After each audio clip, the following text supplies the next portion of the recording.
The title of my presentation, as you already said, it's Demanding a Just Recovery from Below. It's a little long title, The Role of Grassroots Accountability Activism to Safeguard Labor Migrants' Rights in the Pandemic Era.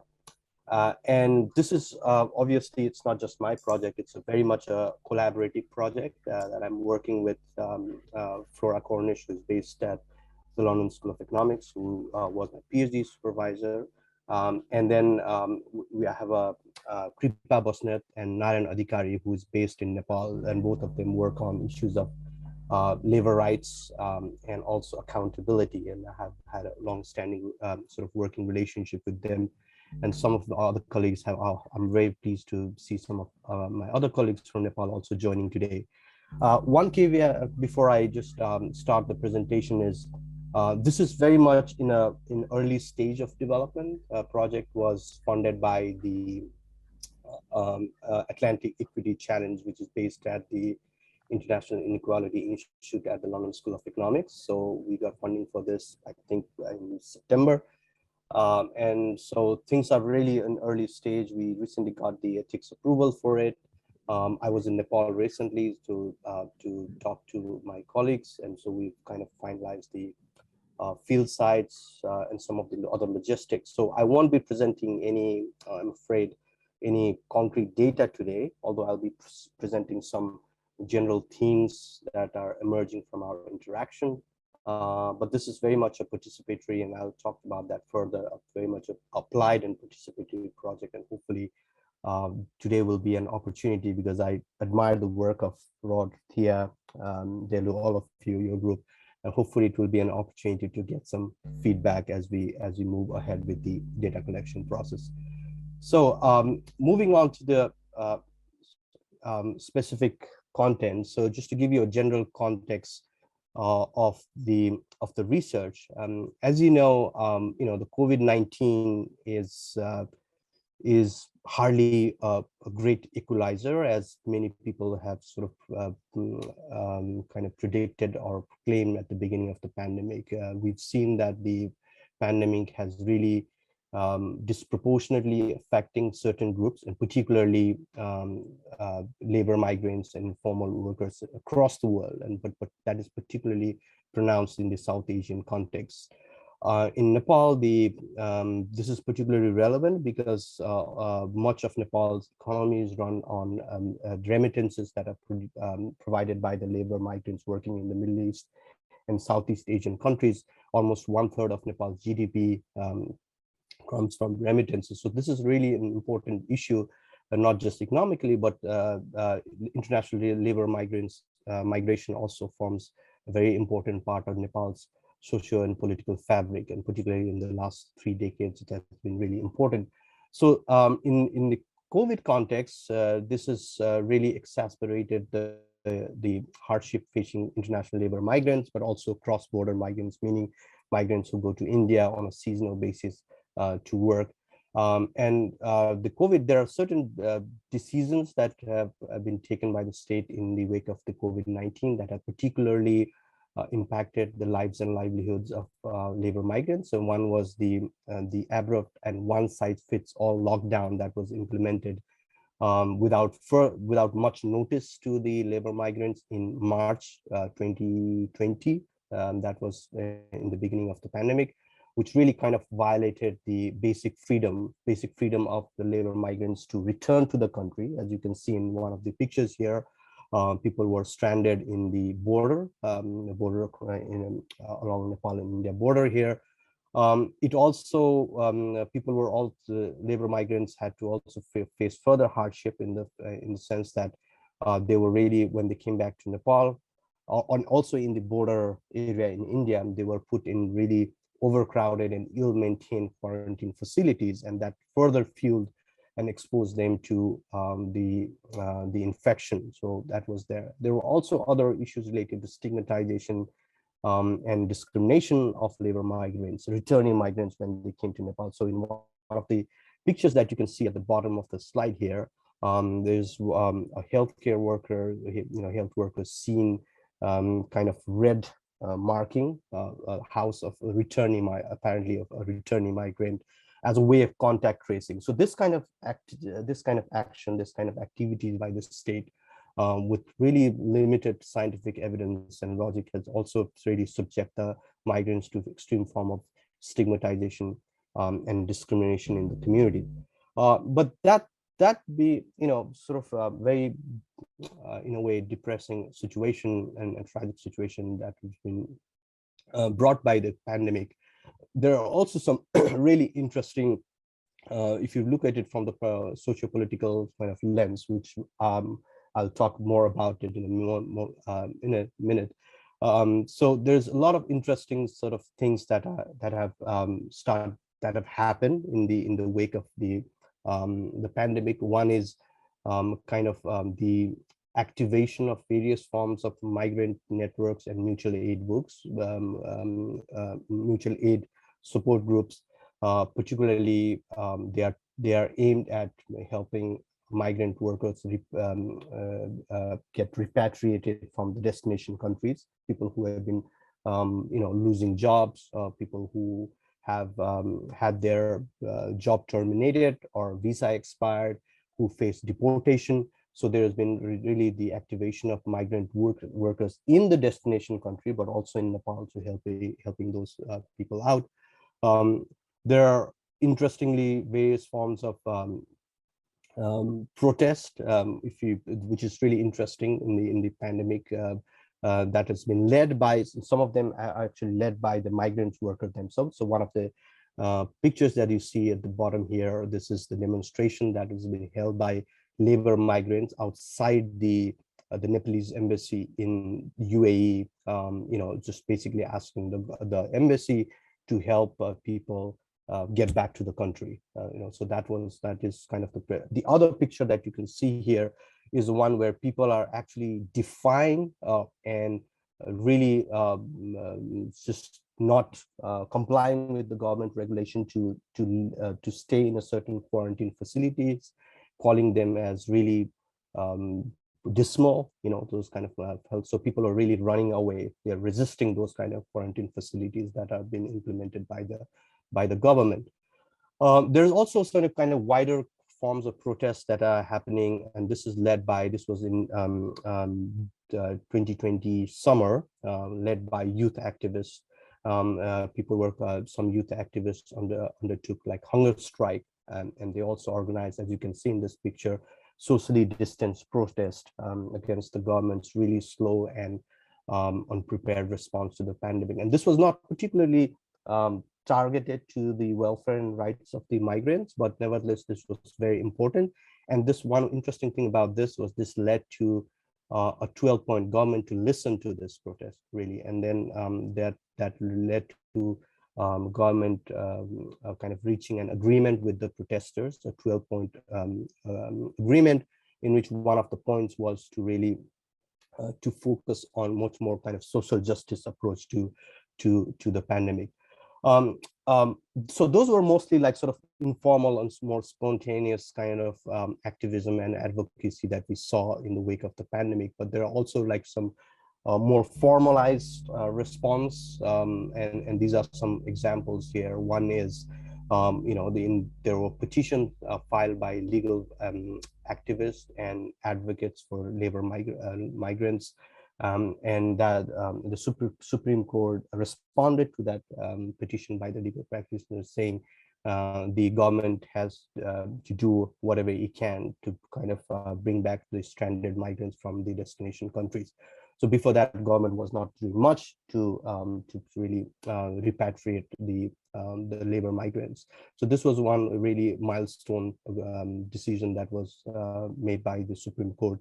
The National Human Rights Commission was also kind of doing interesting work, monitoring the kind and the nature of rights abuses facing labor migrants. And there were, including one of the case studies that I'm doing for this project, kind of more advocacy efforts led by local NGO groups, civil society groups, and particularly youth activists, and really looking at the situation of migrant workers, both in Nepal, but also in the destination country. And another really interesting one, another example here is also the citizen-based monitoring. So there were really this interesting, spontaneous citizen groups who were really responding to the complaints of the people who, including informal workers, and monitoring the nature of healthcare services that were provided, and various forms of misappropriation, corruption in the delivery of health service. So as you can see, there are kind of a range of activism and advocacy, both kind of more formalized, in which there was activation of state mechanisms, including the Supreme Court, a National Human Rights Commission, NGO activism, but at the same time more spontaneous and informal kind of protests, led by migrants in some cases, but also youth activists.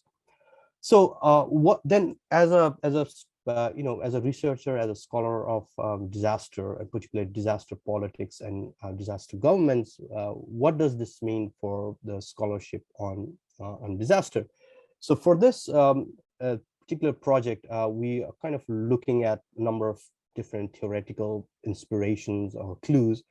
And particularly, we are looking this project through the lens of disaster, and in this case, pandemic, as a site of political possibility. And we are particularly drawing inspiration from two different strands of literature. One example here is the work by Binzu, who's a disaster sociologist, and his work on the 2008 Sichuan earthquake in China, where he's looked at various forms of solidarity and community-based activism, mostly that are organized around the values of compassion and justice and care. And he looks at, he really interestingly documents many the nature of those activism, including citizen-based monitoring, investigative reporting by citizens and activists and journalists, commemoration events that are organized by the citizens themselves, really to kind of draw attention to the state's indifference and neglect towards the survivors. But at the same time, we are also kind of not just looking at the more positive sides of those activism, but also looking at them more critically. And here we are drawing on work of, for example, Kim Fortune, disaster anthropologist, and her work on advocacy after Bhopal, where she looks at not just the positive side of more grassroots level activism, but also various forms of contradictions, tensions that are inherent in sort of organizing those kind of grassroots level movements. And of course, my own work on politics of participation and accountability, and particularly Rod and Thea, you're more familiar with my work, and which I did in the wake of 2015 Nepal earthquake. So it's really, in a way, it's also building on my previous work on the politics of participation, civil society activism in the wake of disaster. And that also includes Flora's Cornish, who's a collaborator on this work, her work on the activism by survivors and activists in the wake of the Greenfield Tower tragedy, and where she talks about the staying power of grassroots actors, right, despite the neglect, denialism, and indifference from the authorities against the demands of the survivors. She looks at the staying power, how they continue their struggle, how they continue their activism. So this is really something that these are sort of some of the theoretical clues that are theoretical inspiration that we're using for this particular project. In terms of specific question now, given those theoretical insights, we are really looking at what we are really, our overarching question here is to really document the opportunities and limitations of grassroots accountability activism and the political potentials for just recovery. So we are calling this, how can a more bottom-up grassroots and a more just recovery can be ensured to protect and promote the rights of labor migrants in the wake of a pandemic, public health disaster. And here we are, within that overarching research question, we are looking at three major components. One is we are interested to look at the nature of inequalities or injustices facing the labor migrants themselves. it has become a common knowledge to some extent that the labor migrants have been disproportionately affected by the pandemic, but we still know very little empirically the kind of um, suffering or the injustices they are facing. And there are also like a different category of migrants in Nepal, and that also makes it very important that we understand and pay attention to the different types of vulnerability, inequality facing labor migrants. Secondly, we are also interested to document various kinds of opportunities and interventions by the state, meaning state had made various kinds of promises in the wake of the pandemic, and particularly it's like targeted to the labor migrants. So we want to see what is available, what is out there, what is excluded, what kind of promises have been made. Have they kept up with those promises, and other kinds of like resources and capacity, particularly at the local level of governance. And thirdly, but more importantly, the project is really kind of documenting, as I said, accountability activism. The whole sort of point about this project is to document the nature of accountability activism, and that includes how youth are organizing and monitoring reintegration services, reintegration of migrants in the communities, rehabilitation of the migrant communities, how they are mobilizing themselves, how they are amplifying their voices through different mechanisms, what kind of advocacy networks, alliances are being formed. So this is really trying to sort of document the various kinds of accountability activism led by youth and civil society activists. Uh, in terms of how we are doing it, so this is again, the project really builds on my, as I said, long-standing partnership and my network with Nepal-based youth organization, and particularly this one called Accountability Lab. I did my PhD research also looking at their activism in the wake of 2015 earthquake. So it also provides me an interesting lens to do a sort of a longitudinal study of what happened in the 2015 earthquake, and then I also, to some extent, compare that with the current pandemic, right? So just to kind of look at and compare and contrast the nature of activism led by this particular group. However, that said, this particular campaign is quite different, quite distinct in its approach, and it is called Coronavirus Civic Acts Campaign, and it has a number of different components to that. And so this particular project involves a detailed case study of this particular campaign that involves like peer-to-peer communication. The activists have regularly sort of published information bulletins to dispel rumors and misinformation, and some of them are really very much targeted to kind of enhance and improve the rights of labor migrants. They're also kind of doing much more kind of grassroots level activism, like setting up migrant networks at the local level, organizing public hearings with the authorities. So there are different kinds of activities that form part of this campaign, and the research really is trying to document and develop sort of in-depth understanding of this campaign and what it means for the larger debates on accountability activism and advocacy in the pandemic context. A little bit more on the methods and data sources. Here we are kind of relying on different sources of data because it is a very much a case study based approach, a detail. We are trying to come up with a much more holistic understanding of this particular case and draw some theoretical insights from it.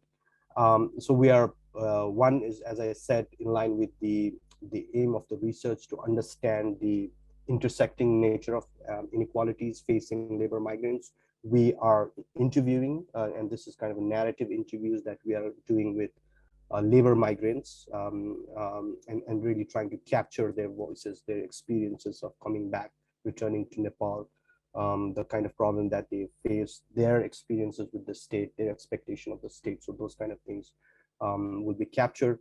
But at the same time, we are also documenting activists who are part of this campaign, but also people who are part of the larger network in this particular initiative. There's a lot of documentary evidence that have been produced by this particular group, and we have some colleagues from Nepal joining today, so they may be able to say a bit more about that. And this documentary evidence, one of them is in the form of open mic bulletins, and it is publicly available documentary sources. And what this entails is that the activists have really tried to track the decisions by the government, the decisions that are affecting migrants, various kinds of data about the migrant situation in the wake of the pandemic, some data about the repatriation situation, what is happening. So all these things are really, and at the same time, their effort to kind of debunk various forms of rumors and misinformation that that also tends to affect the well-being of labor migrants. So this is all publicly available documents that we are systematically analyzing as part of this research. We are also doing participant observation, more ethnographic kind of research, in which we will be looking at public hearings, community-based public hearings involving labor migrants and local authorities. So we really want to see the interaction between, as part of that participant observation, the interaction between labor migrants, what kind of demands they may make to the authorities, how they are responded to by the authorities at the local level. So that will be part of the project. And I'd really like to stress that this is, again, an extremely applied kind of, that is our aim, really make it participatory and applied. And as you can see in this slide, we are constantly working with colleagues, like we are doing in person. So I was recently in Nepal organizing a meeting with colleagues, help them think about this campaign as the campaign is implemented, what we are calling sort of reflection of activism in action. So as the activism progresses, we want to reflect together as an academic, but also as activists, about how it is progressing, what is working, what is not working, and then sort of come up with some evidence-based alternatives of how to kind of improve this particular advocacy and activism effort. Now, as I said, I don't have much kind of data to share because it's in really early stage, and we are just starting to kind of collect data. But with interaction, having done interaction with colleagues in Nepal, and also worked with them, done some review of the documentary evidences that they presented, there are certain kind of preliminary findings, or just like even emergent themes that are starting to emerge at two levels from this particular project. One is on the kind of nature of injustices that I was talking about, because that is one of the aim of this project. And we are seeing this happening at three levels, the kind of injustices facing labor migrant. One is, again, this is not from the interview with the labor migrants, but this is mostly based on our interaction with the activists and their interpretation of what the migrants are thinking. So one is, there is a kind of first there was a general sense of neglect among labor migrants, that the state is not paying attention to them, to their pleas and their demand in crisis situation. So there is that still exists, but at the same time now that has been supplemented, or that has been further by a sense of betrayal. What I would say, a sense of betrayal among migrants, because they're really their promises, sort of certain kind of commitment that the government had made about repatriation, rehabilitation, and reintegration of labor migrants have not materialized, although it's been almost like 2 years now. So the Migrant Fund, Prime Minister Employment Program that exists to really sort of help the labor migrants reintegrate, they have not been fully implemented, and often they are underutilized and misutilized. So there is a general sense of betrayal, growing sense of betrayal among labor migrants, which is also forcing apparently many labor migrants who came back to Nepal wanted to stay in Nepal after the pandemic. Now they are again going back because they think that nothing will sort of happen. So there is that sense among labor migrants. There is also a great deal of unpredictability and inequality in the kind of healthcare that being provided, and that includes, basic like lack of information. And this is was there in the beginning of the pandemic, and it hasn't improved. It is continues to be. There is really lack of transparency, lack of information, and that is affecting obviously the well-being of the labor migrants. Inadequate and unaffordable PCR testing. As you know, they have to mandatorily, compulsorily do PCR testing before leaving the country. They are inadequate, unaffordable. So these are really some of the issues that are really posing a great deal of hardship among labor migrants. The quarantine facilities, the existing quarantine facilities, despite that public outrage in the beginning of the pandemic, continues to lack standards. They are not, safe and dignified in the way they are being implemented. And also there are, as I said, there are different different groups of migrants. Some are more vulnerable than the other. And despite the government commitment to come up with specific program targeted to vulnerable migrants, particularly women migrants who return to the country, there is no specific program, at least it has not been implemented. So again, that links back to the point about a general sense of betrayal among migrants. Uh, uh, I'm now almost towards the end of the presentation. So, I mean, the other kind of emergent themes that are arising. So one is really in terms of nature of inequality, as I presented before. But we are also kind of starting to think about the role of accountability activism. So what is the nature of activism that is happening, focused on this particular case, but also generally? And we are starting to think about like three different component, threefold approach to activism. One is focused on care for the migrants, and that is often the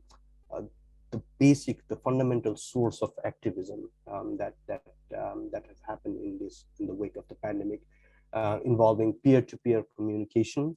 So like really localized way in which grassroots level activists are going to the migrant communities and giving them information when that kind of information is missing or lacking from the state, helping stranded migrants, organizing community kitchens, so these are really sort of coming from the idea of care, setting up support groups at the local level, mutual aid groups. So this is really the idea of care that is really driving the activism, and that was an initial source of inspiration for the activists.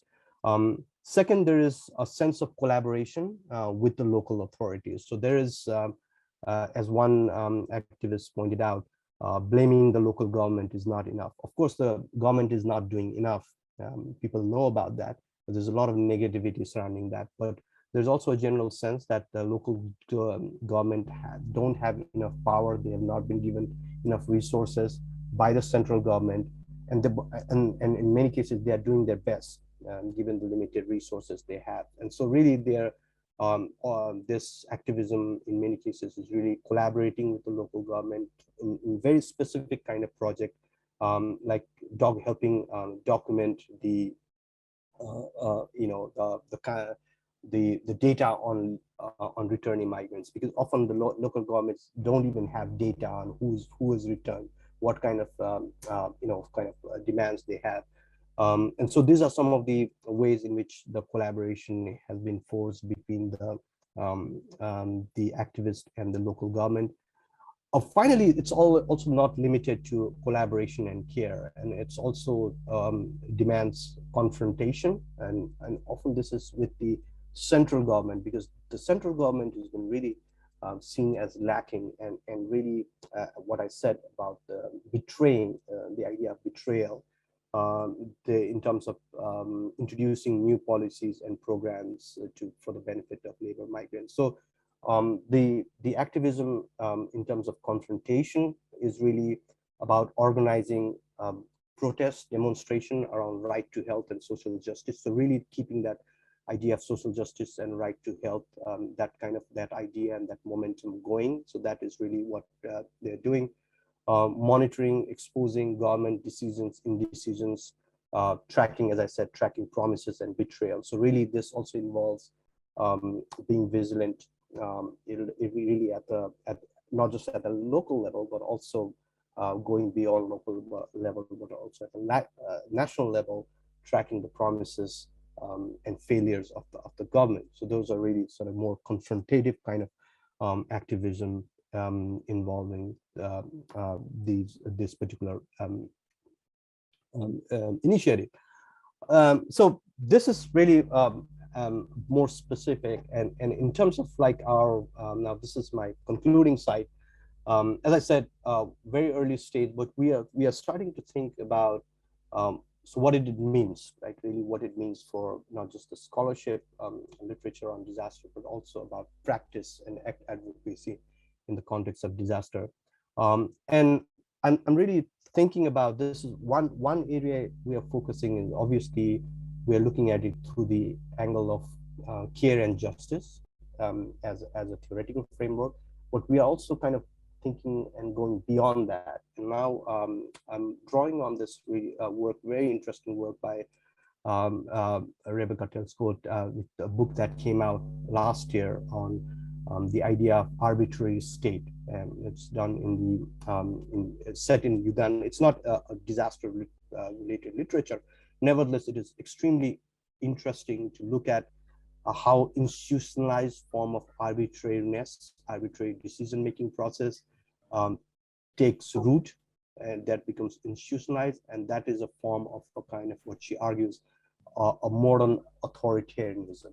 It's a form of abuse of power, and that this can happen in many different ways, including making unpredictable decisions, very unequal kind of delivery and provisions of public good, including public health services. And that is not just limited to unpredictable decisions, but it also undermines civil society ability to organize and claim make claims vis-a-vis the state. So it is really important to think about this idea of arbitrariness according to this particular theory. And so we are thinking about this activism or the advocacy in the pandemic targeted to labor migrants as a way of tackling this kind of institutional arbitrariness that really undermines the well-being and the welfare of marginalized group, but at the same time also undermines civil society activism in general, right? So that is really important. At the same, from a more practical perspective, we are obviously thinking about the challenges to sustain this kind of activism. So again, the activism is quite grassroots, quite localized, but there's a clear need to make it national, to kind of confront the central government, as I said. So how do we move from local to national? At the different working at the different scale. How do we harness kind of post-disaster public outrage positively, creatively? How do we harness that, the kind of outrage that we saw in the beginning of the pandemic, when the labor migrants were, their dignity and their rights were violated, and there was a widespread activism and protest. How do we sustain that? How do we harness that? So that is a real question. And that involves like, how do we create a broader alliances, not just at the local level, but more generally. And often that might also involve alliances beyond Nepal, right? So that is another thing. So that's really sort of the where I want to stop. As a sort of conclusion. I'm sorry I've taken a bit longer than what was.